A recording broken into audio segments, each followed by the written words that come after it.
Welcome to another Round the Rotary with me, JP Warren. And with us today, I got two of my boys. We got Tyler Shoultz, drilling engineer with Ovintiv, previously in Canada, previously Newfield. And with us today also, we have Kenneth Boothby, the operations engineer for East Shore Investments. How y'all doing today? Pretty good, man. Pretty good. Good, buddy. How you doing? Every day is Groundhog Day, so it's great. I'm kind of curious on what part of that movie I'm at every day. You know what I mean? Have you the groundhog and driven off into a quarry yet? Or I think I'm getting close to that. I think I'm getting close to that stage. You know, I mean, I'm trying to gauge where I'm at on identifying with Bill Murray where he's at in that movie. So I know I'm just glad we have like morning meetings all week, because otherwise I would have no idea what day it was. I have to sit there and be like, all I know is it's today, and there's a yesterday, and there's a tomorrow. That's it. That's all I have. That's it. I mean, before we were talking, you know, we're doing this for the quarantine. We're doing this we're through Zoom as we're practicing social distance, et cetera. And Tyler was mentioning he put on his best shirt, his Ovintiv shirt, his polo. And I just said, hey man, I'm wearing the same shirt for 3 days. So let's go ahead. Let's do this. So, all right, guys, why don't you give a little background about yourself? Let's start with Kenneth. Why don't you give us a little background about yourself and kind of your history and where you're at today? Okay, you want industry relevant background, I'm assuming, not I was born and bred to be a oil and gas man starting in 1990 thing. My first job was shooting woodpeckers out of derricks. Yeah. Back in 90. No, let's see. So relevant background, graduate of Louisiana State University in petroleum engineering in 2013. Went to work from there for Anadarko as a drilling engineer, where I met the illustrious JP Warren at some point while you were working for Pinergy, as I recall. That's right. Worked for them for 4 years, saw a bunch of different assets, all U.S. onshore predominantly, a little bit of offshore exposure. And then in 2017, around the time we were looking at a move to Midland, I decided I wanted to go back to school and get an MBA at Rice. So I went full-time after I applied and got in. Went to Rice full-time from 2017 through 2019. In the summer of 18, kind of in between those 2 years, I worked for Concho in their financial planning group for a few months, and was excitedly looking to go back and work for those guys. Great group.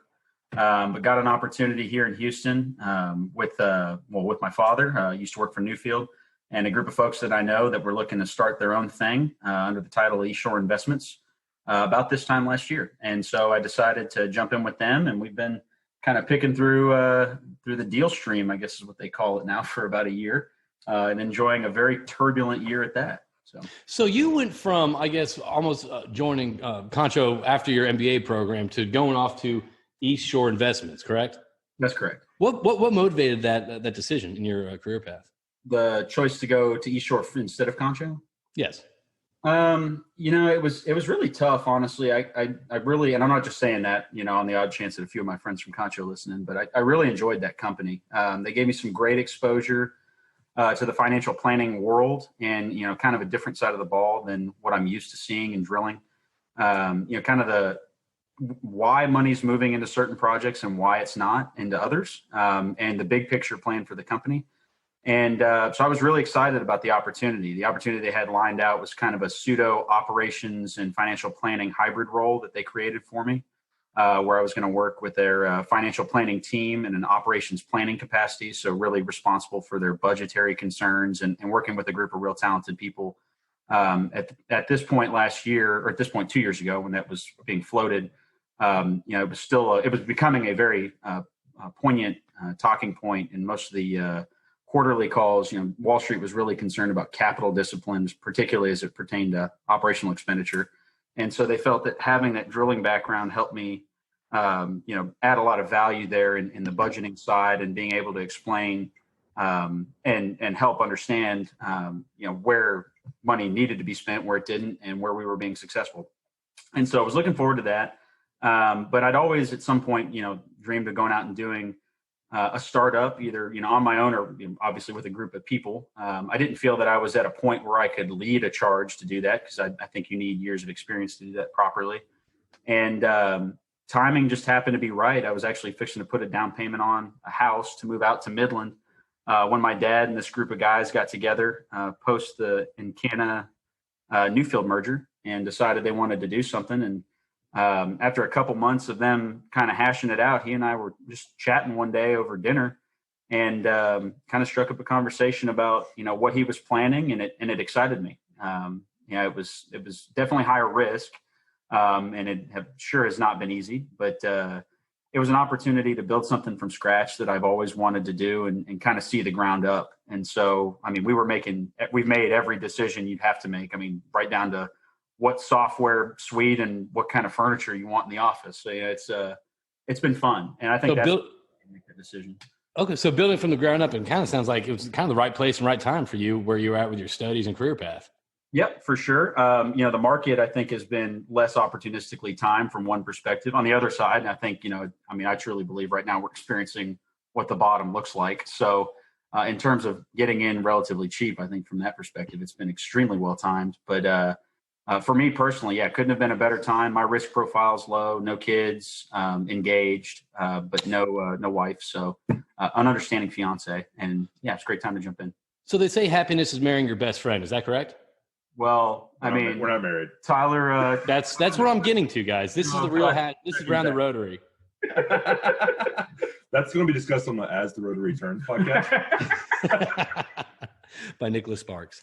So, Tyler, give us a little background about yourself. Where are you from? Where are you at today? All right. So for myself, I'm from a town called Livingston, Louisiana.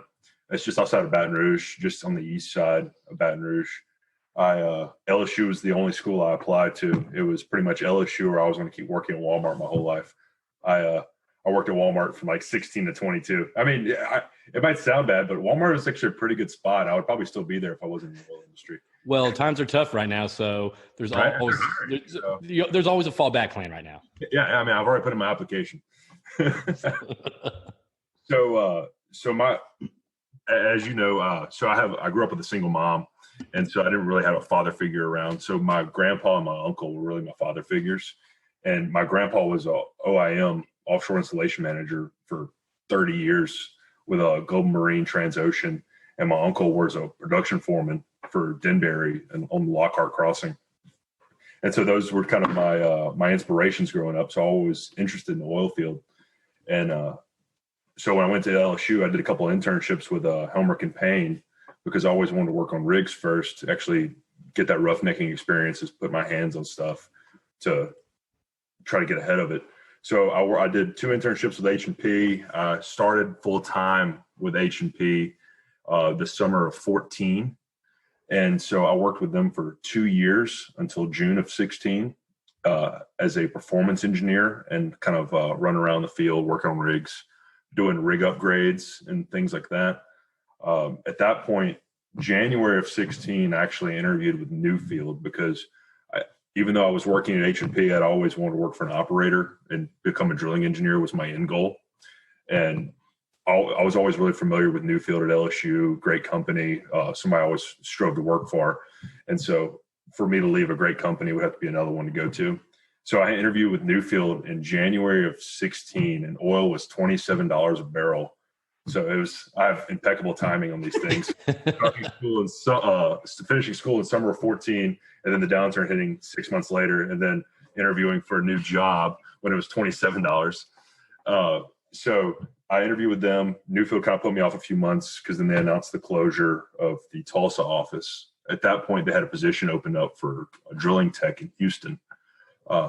If you did that job, if you did a good job, the opportunity to become a drilling engineer would be there, but it's kind of a prove yourself thing, right? So I was a tech for a year and a quarter with Newfield. And then what was that? Beginning of 18.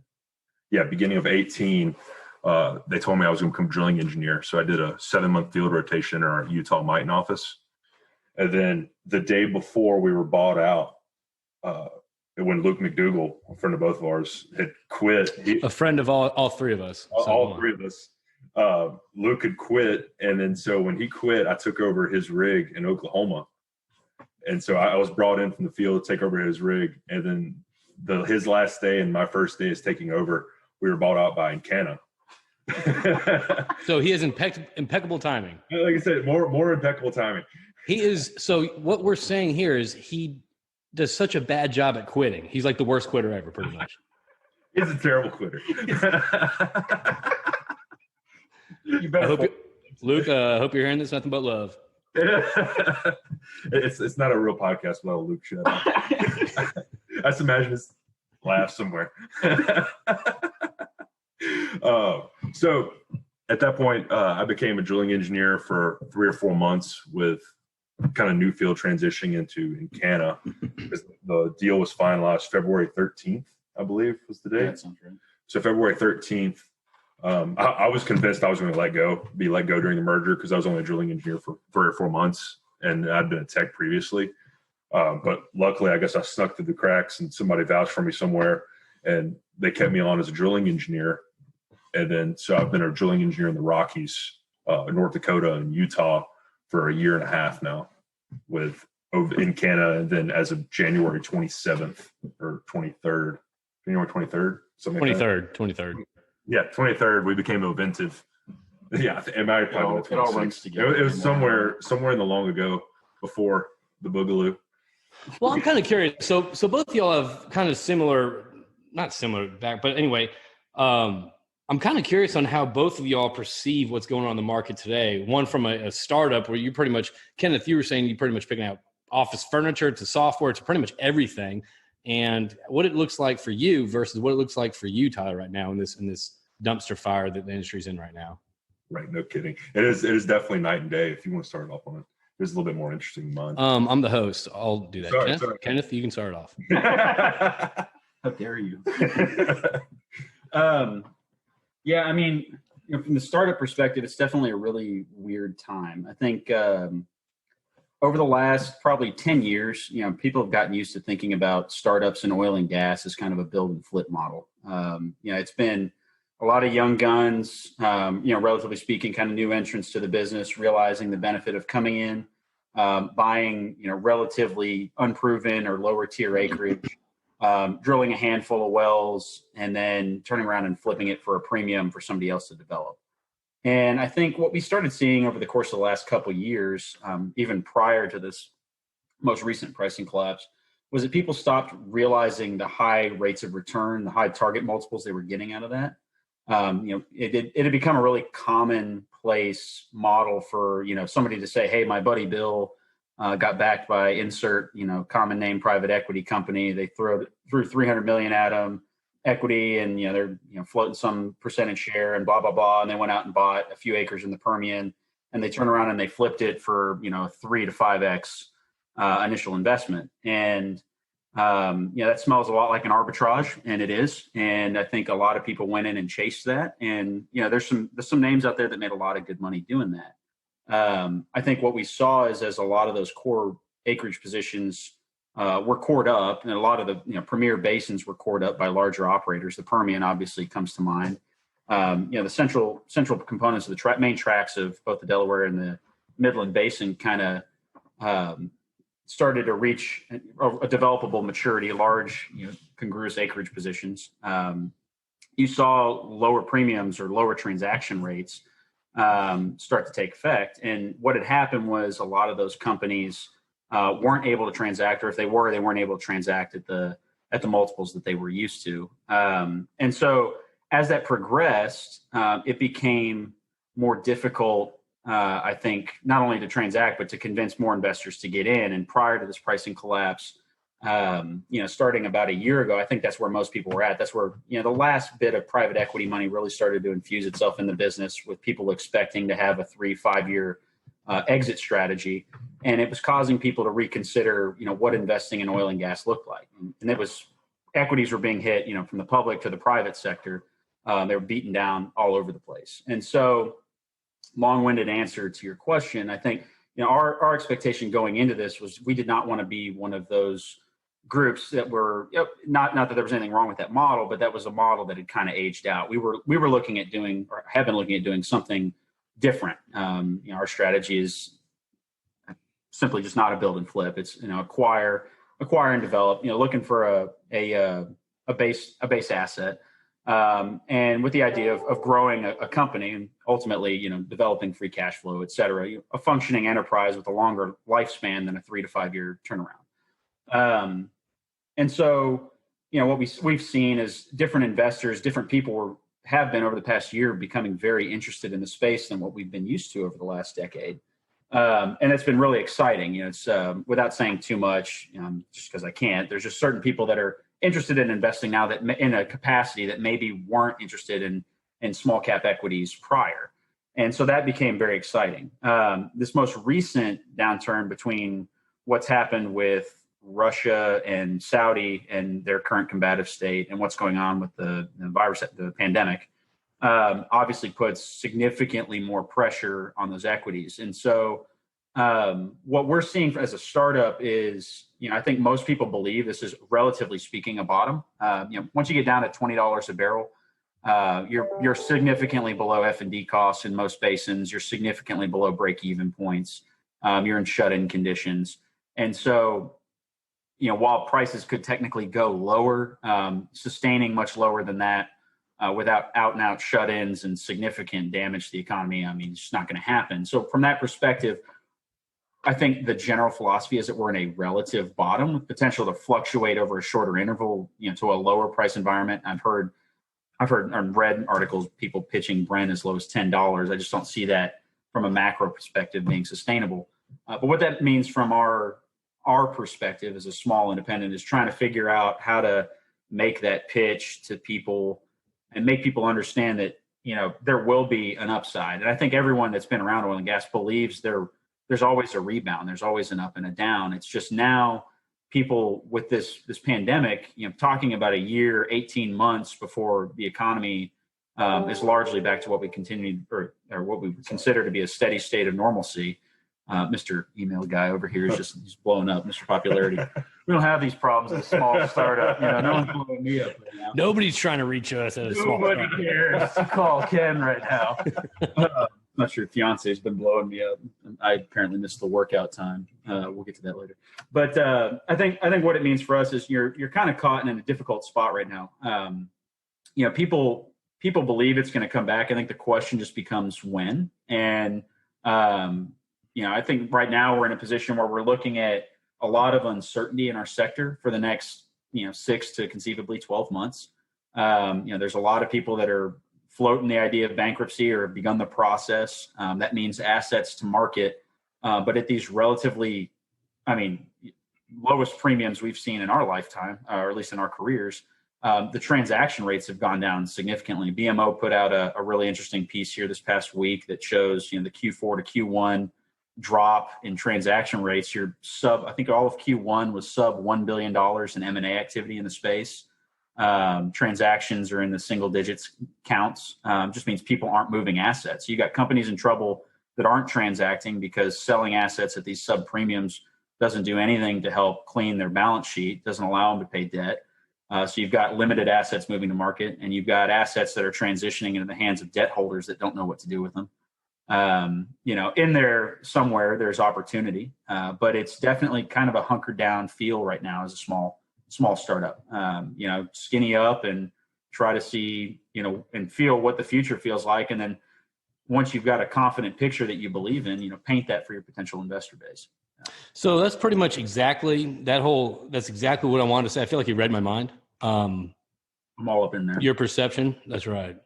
So, Tyler, what about for you? I know you can't speak to Ovintiv's strategy or stance, but as for someone that works there at a larger company, how are you seeing this kind of affect you and service companies, or what's your outlook on?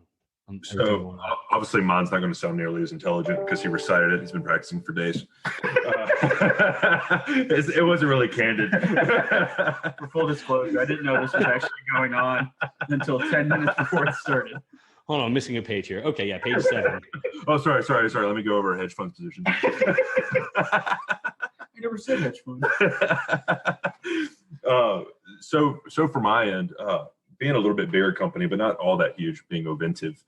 We're 500,000 barrels a day company, but what Ovintiv has always really pushed is being mobile and flexible. be able to change. Sorry about these emails, by the way. We're doing this remotely. We're going to come up with issues. It's okay. So as far as I am, we don't do like long-term rig contracts, right? So we do pretty much well to well. And as the market changes, we kind of dictates our rig rates a lot of times. But in this kind of market, our rig rates are down. So we're able to add and drop rigs fairly quickly. Same for frac. So I mean, we were at 17 rigs as a company here just a month ago, and I think we're down to going to 6 by May 1st.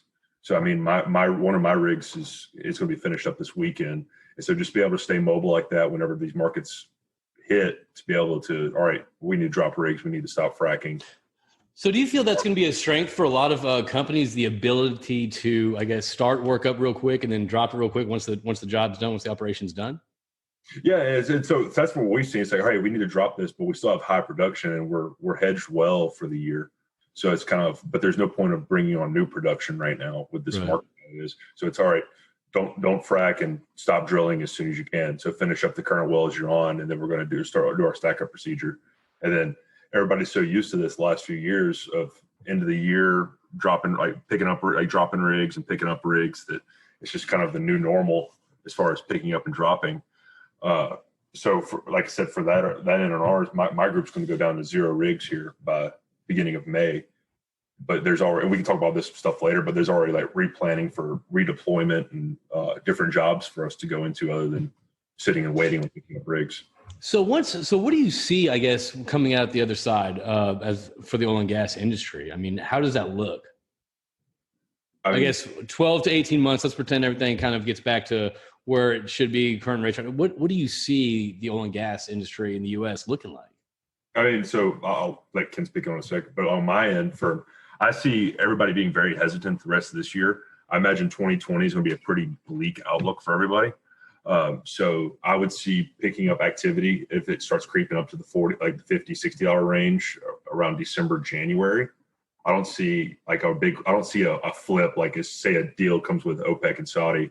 I don't see flipping by Q3. I think this year is going to be, everybody's very hesitant. You're going to see a lot of companies probably go under, one that are like bad run companies struggle through this. And then some of the bigger ones will swallow up these smaller companies, in my opinion. So more consolidation. More has like ever since 14, everybody like at first it was kind of like ramp up, ramp down. And then as the years go on and it steadily progresses, people are going to become more and more conservative, stay within cash flow, like try to make money, like hunker down right now. And that's how I look at it from our end. And that's something what companies were talking about even before all this went. I think back in August or even July of 2019, people were already talking about operating within cash flow and reducing their activity to stay in line with to stay in positive cash flow. Mm-hmm. Yeah, and developing good hedge positions where, like, hey, even if something like this hits in the short term, it doesn't hurt, say, a company like us as much, but you do have to stop production, stop drilling. And so we maintain enough flexibility to where we can just up and drop 11 rigs like nobody's business, and with the potential to drop more. I mean, we don't really know. It depends on how this looks in the next couple of months, because a few more months of $20 oil, I mean, nobody's going to have any rigs going. So it's definitely going to squeeze some people out. Yeah, Kenneth.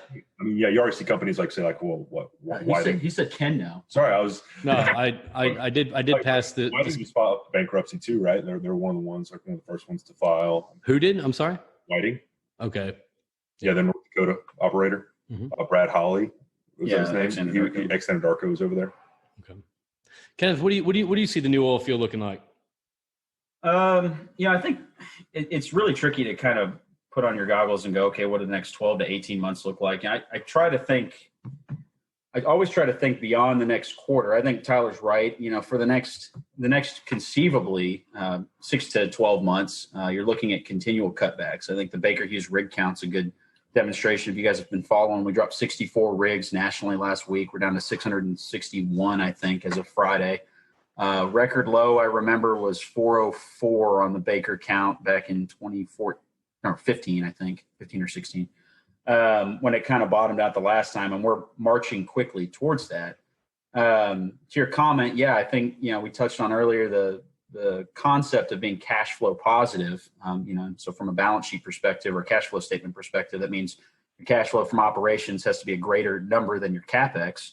to generate positive cash flow. And if your cash flow from operations is determined by the price of oil, and it was already low and just got cut down by another 50, 60%, it's real hard to be cash flow positive without significantly cutting that CapEx number, which translates to significantly lower rig count, significantly reduced operations et al. There's not enough room in people's budgets to maintain operations. I mean, frankly, a lot of companies for the last several years, we've listened to Wall Street talk. We've been near break-even condition in a lot of basins and a lot of companies, depending on what their balance sheet looks like. They're at $50-$60 oil, and so at 20, continued operations just aren't feasible. Now, I think what that translates to, when you look out ahead of the near term, the next few months are going to hurt. And if this continues, a price war continues, and as this virus continues to drive global demand down, the latest reading I saw was current impact is on the order of 5 to 10 million barrels a day globally, offline or not being consumed, plus an oversupply coming out of the price war of 3 to 5 million barrels daily, which translates to a significant glut relative to current consumption. As that price pressure continues to act domestically and globally, they're feeling that too. Saudi, everyone likes to believe that they're profitable in the high teens. What I've read, they aren't. Russia's dipping into their cash reserves right now to play this game. And the last estimate I saw, I think out of the Wall Street Journal, was that they could do it conceivably for outside of 5 to 7 years. I don't know what assumptions went into that, but if it's eating into cash reserves, which means they're not, conceptually generating free cash at $20, $25 oil. They're playing a price war. They're hurting now to make money later. But globally, I think that means you're going to see a continued reduction in activity. What that translates to in these unconventional plays that most of us, and I'm assuming most of the people that are listening to this are probably going to be directly involved in, is short-term extremely damaging. And I think, we've listened to Wall Street ask for the last several years, why aren't companies shutting in, if they're not maintaining profitability? I've heard that bannered about, why is activity, sustained? And, the reality is if you shut in a shale well, you do irreparable damage to that well's future productivity. And so there's a pressure to not shut in a well unless absolutely necessary.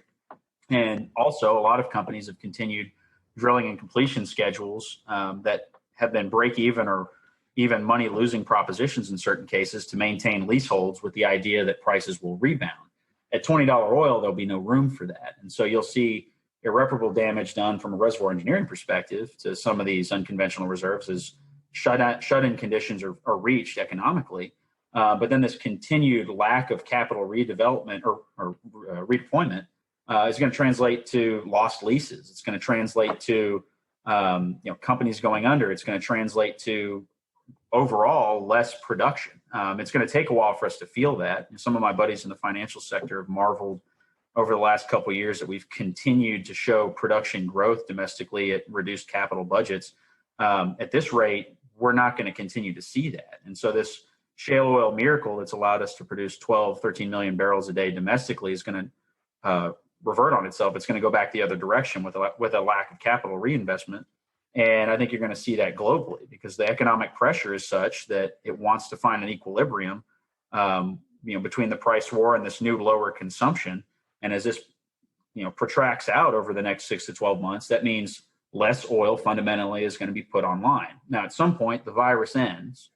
And the moment that happens, you're going to see economic surge, right? And everyone's been talking about what that pop could look like. Is it a V-shaped recovery? Blah, blah, blah. And so, what that translates to for me is you should see, unless it's a very slow process, and I've seen different forecasts, right? But if it's a V-shaped recovery and you have an aggressive return to quote unquote normal overnight, after 6 to 12 months of lack of capital reinvestment, and all of a sudden that price war at the same time is ending, then that extra 3 million barrels a day is coming offline. It's retracting, it's contracting, and simultaneously the world's demand goes back up to 100-ish million barrels a day, and our domestic production's gone down. And so all of that recipe from a supply demand perspective, if everyone remembers drawing those fun graphs in high school and early college, that means an upward pricing pressure. And I think that's good news, but right now it's trying to call when that happens. There's so much uncertainty about when the virus ends and if we'll be successful with a price war, resolution between OPEC and Russia. It's hard to know when those dominoes will fall, but if this protracts is a protracted contraction for a long period of time, we see lack of capital reinvestment. I think if we allow it to get to a point where we see material reduction in domestic production, as we come out of this, there'll be an aggressive recovery in pricing to compensate for those other two factors, the price war and the virus recovering. And I think that will be the opportunity for the people that held on and stuck with it to make hay, essentially, because that's going to be your higher price environment. That's going to be the call to action to get rigs moving again, to renew some of those leases that were allowed to be lost over this time frame. It's going to be that kind of rebirthing moment, and it's going to be painful getting there. And there's going to be a lot of companies that go belly up along the way if this continues. But right. I think, on the 12 to 18 month time frame, there's a real chance that on the other end of that, it looks a lot more rosy than when we went into this. My 2 cents.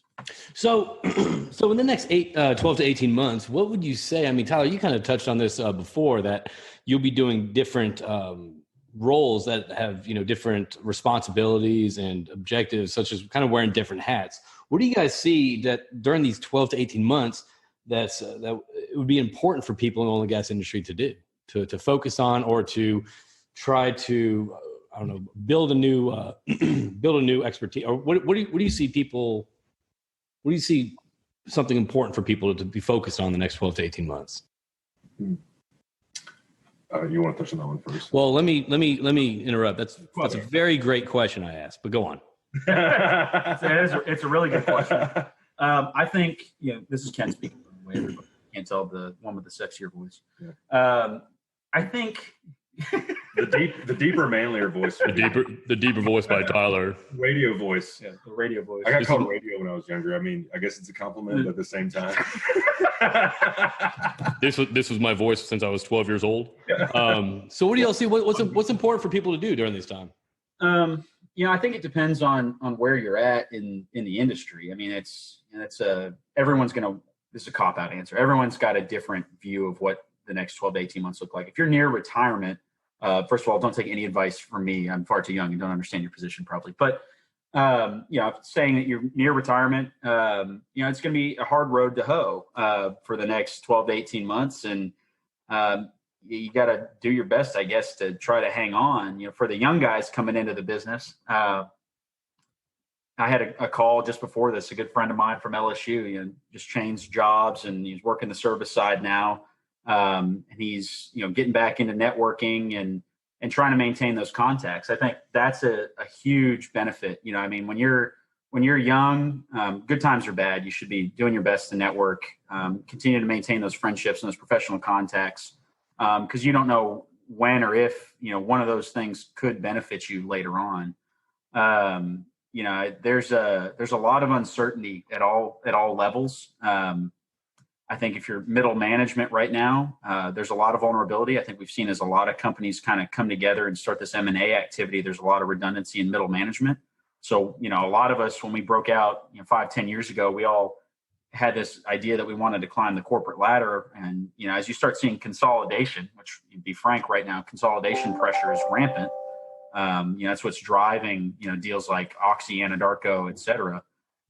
It creates redundancy in middle management. And so I think it's important to continue to sharpen skill sets because as your job may elicit a little bit of redundancy, I think your job should be to diversify yourself as much as possible and make yourself as valuable as possible, so that in the event that you're caught up in M&A or even a downsizing incident, you make yourself as valuable as possible to that organization or to potentially another organization. Part of my thought process for going and getting the MBA was to just give myself a little bit of diversity. And it allows me to toggle in and out of different roles in oil and gas that I wouldn't have been able to access otherwise. But it also opens me up outside of the industry if need be, if things get so bad that I might need to take some time away and do a different role or perform a different role for a while. The only other advice I'd give, I can't even believe I'm saying those words. I feel like I'm in no position to give advice. If you're listening to this, please don't take this as whatever the disclosure is at the bottom of like every Seeking Alpha article. Use it as inspiration. Yeah, use this as I was going to say something about potentially like, let's relax here. This is not Joe Rogan podcast. All right. There's probably 7 people listening to this, including my parents. So go on.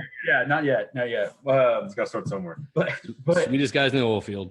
But I was going to touch on something, I think, from an investing strategy. I think personally, I think this teaches a lot of lessons. A lot of people are paid,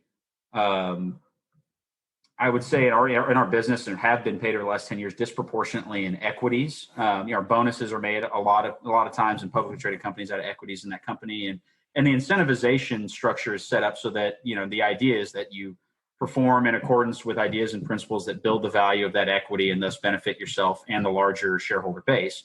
And while I think that's strong, I think at a personal level, at these times you realize that exposure, that risk profile, if you look at your own asset holdings, your portfolio as such, as its own risk-weighted portfolio, I think a lot of people are disproportionately risk-weighted towards oil and gas because they get paid in oil and gas equities and they hold on to them out of loyalty and out of a lot of other things. And they should. I'm not saying you should immediately sell everything you get and diversify it. But I think it's important for people to take away as a lesson of all this. Things will rebound. I'm not advocating everyone go out, liquidate your company portfolio and then diversify it. But I think personally, what I've learned is there's a lot of value in considering your own asset profile and how much risk tolerance you have at what age group you're in. If you're young, you usually have a less of a risk aversion. If you're more senior and you're closing in on retirement, you're more risk averse. I think you should take that into account. And if you are disproportionately weighted with both a job in the oil and gas business and a sizable amount of your equity holdings, your private investments, also in energy, you're probably feeling this twice as hard as most people are right now.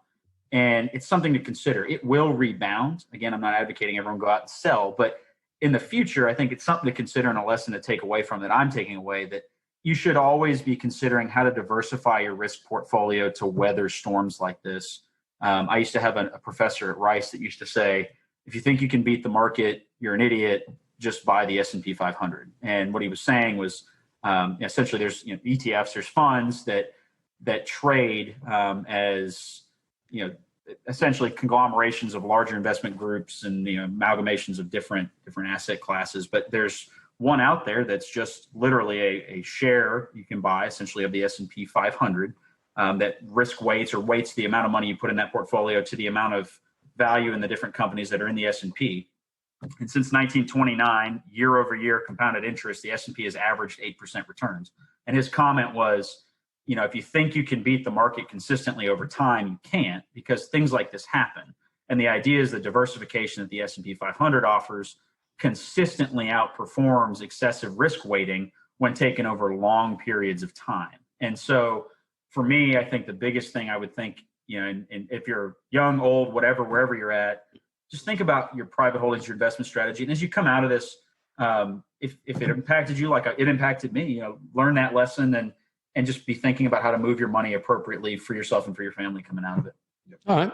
It makes sense, right? Because a lot of these people I know Baker Hughes just laid off, like say 50% of their workforce or something like that. So imagine if you had Baker Hughes stock, and then after they've taken the lick that they did, and you get laid off on top of it, it's kind of like a double whammy rather than being diversified, kind of like what you were saying in your portfolio.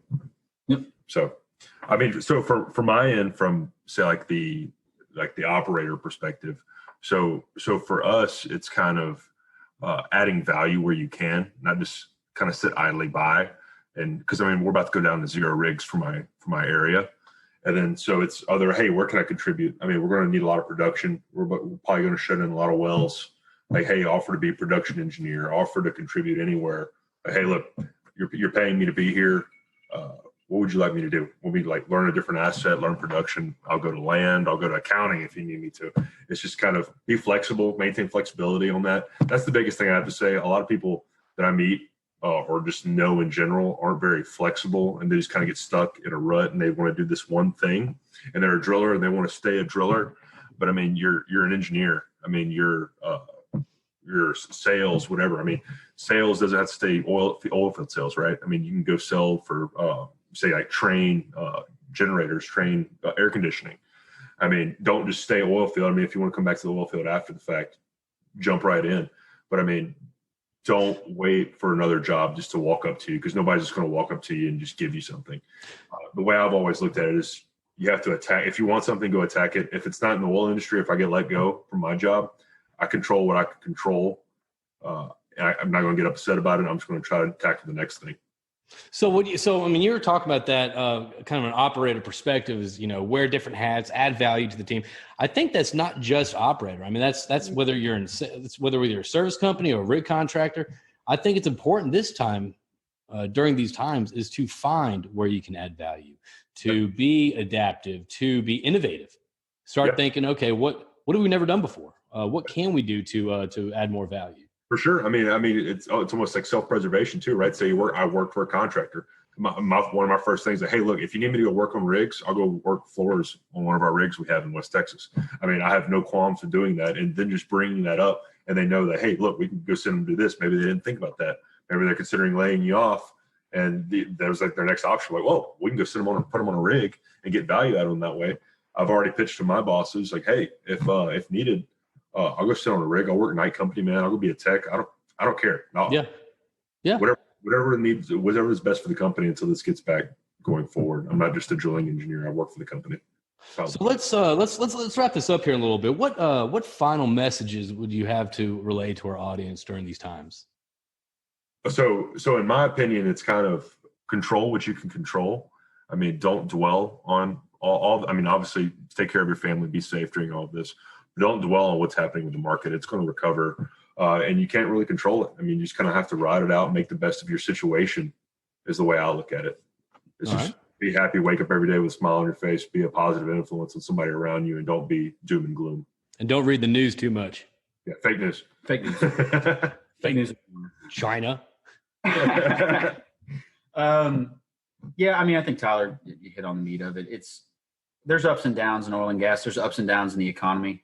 There was one 10, 11 years ago now, the 08-09 crisis going on 12 years ago. We'll recover. We always do.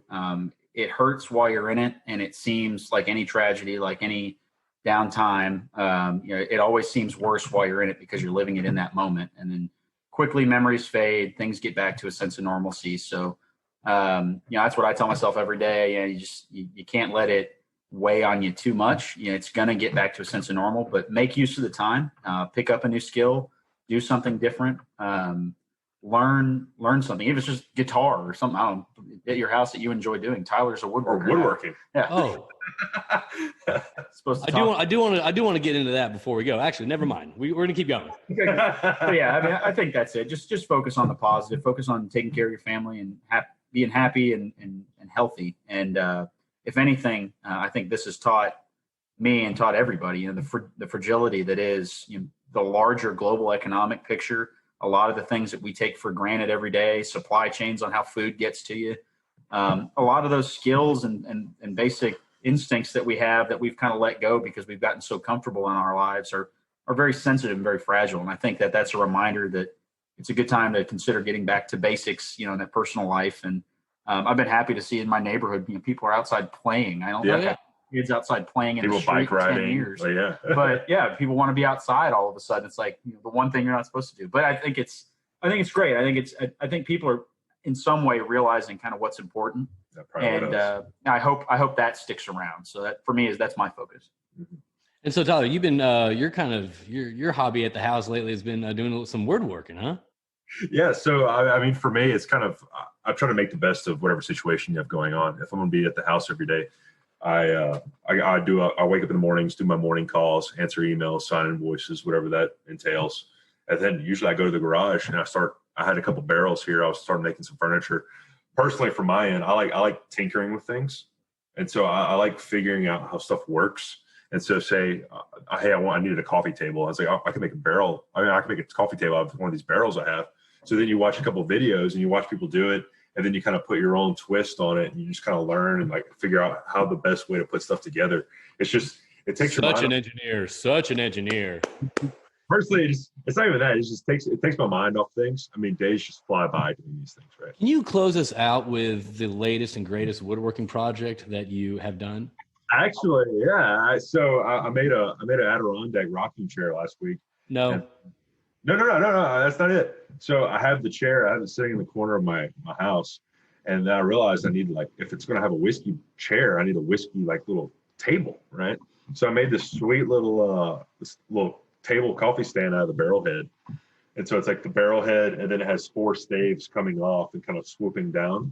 And so you get access to it. And so I'm pretty proud of it. I did it yesterday. But other than that, I'm starting to run out of barrels.